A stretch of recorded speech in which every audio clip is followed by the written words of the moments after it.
Evo nas u studiju u Sarajevu. Večeras imamo dva gosta smo imali sinoć. Prvo Srđana Blagovčanina iz Transparency Internationala. Pitamo kakav je vaš uvid u to kako je tekla predizborna kampanja, Srđane, i prvenstveno kakva saznanja imate o financiranju političkih kampanja u Bosni i Hercegovini? Transparency International je u toku ove predizborne kampanje, ali i neposredno u periodu koji je prethodio kampanji pratio, dakle, sve ono što su političke partije radile u smislu osiguravanja finansijskih sredstava i konačno utroška tih sredstava na aktivnosti u vezi sa kampanjom. Imamo situaciju da je ove godine bio prisutan čitav niz aktivnosti koje su se mogle podvesti pod zloupotrebu javnih sredstava, zloupotrebu javnih institucija u predizbornoj kampanji od strane vladajućih političkih partija prije svega. Ono što jeste bila situacija da su se javni resursi znatno i masovno koristili od strane političkih partija, da su se predstavljali projekti koje su provodile javne institucije kao projekti pojedinih političkih partija. To je svakako sve ono što ne doprinosi regularnosti izbora i što određeni broj političkih partija stavlja u neravnopravan položaj prema drugim, a ujedno ima i jednu funkciju manipulacije prema samim biračima, dakle predstavljajući definitivno političke partije u onakvom svjetlu i na onakav način kakav nije primjeren, dakle, demokratskim standardima.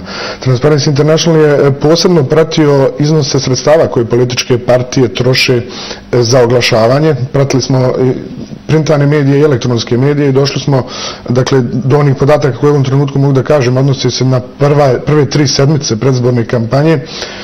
Prema našim, dakle, informacijama i onome što smo pratili, ukupan iznos sredstava koji je potrošen negdje oko 1.700.000 konvertibilnih maraka, dakle, na troškove printanih i elektronskih oglašavanja. Prema našim procjenama ukupna sredstva koja će biti potrošena na bilborde su negdje oko 2 miliona konvertibilnih maraka ili nešto više. Dakle, sa ukupnim podacima ćemo naravno izaći poslije same kampanje kada budemo mogli da zaokružimo cjelokupnu sliku. Međutim, u ova sredstva ne ulaze onaj dio sredstava koji je potrošen na organizaciju samih skupova, na angažmane estradnih zvijezda za nastupe na tim skupovima, što je nažalost dio svakodnevne prakse u Bosni i Hercegovini, dakle, da se u političkim skupovima organizuju i nastupe estradnih zvijezda i tako prikuplja ili pokušava osigurati naklonost birača. Srđane, samo da vas prekinem, kad kažete da imate uvida i u izvjesne zloupotrebe sredstava ili recimo projekata bosansko-hercegovačkih koji su javni, a koji su iskorišteni od nekih političkih partija kao njihovi, postoje li neke legalne konsekvence za to? Poseban problem u vezi sa ovim neregularnostima koje sam pominjao jeste kapacitet samih institucija da dokažu takve stvari.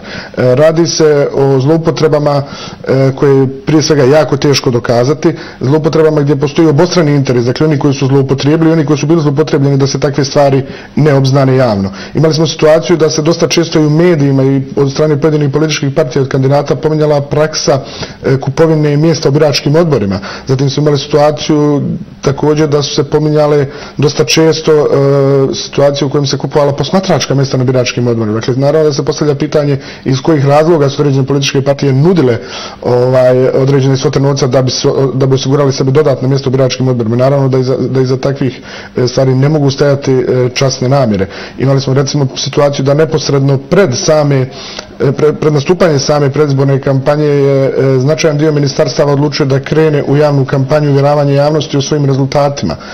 Mi smo također tu našli nekoliko situacija gdje smo smatrali, što smo prijavili nadležnim institucijama, gdje smo smatrali da su te kampanje sadržavale političku poruku koja je neprimjerena, dakle, da se šalje od strane javnih institucija u korist određenih političkih partija. Do sada nadležne institucije na takve stvari nisu reagovale. Ono što možemo očekivati da će se to desiti u narednom periodu i posle okončanja izbora, ali mislim da definitivno u sljedećem periodu treba obratiti pažnju na takve stvari, jer to definitivno može imati veoma značajan utjecaj na regularnost samih izbora. I Srđane, samo za kraj, kratko, u razgovoru sa ljudima, sa građanima konkretno grada Sarajeva, jedna od nezadovoljstava koje su najčešće isticali su to da građani prepoznaju koliko je novaca potrošeno, pogotovo na plakatiranje i na pojavljivanje na skupove, i oni svi kažu mnogo bi im bila bolja kampanja da su te pare potrošili na izgradnju novih škola i tako dalje. Vaš kratak komentar, mislite li da se nešto treba u budućnosti izmijeniti oko financiranja?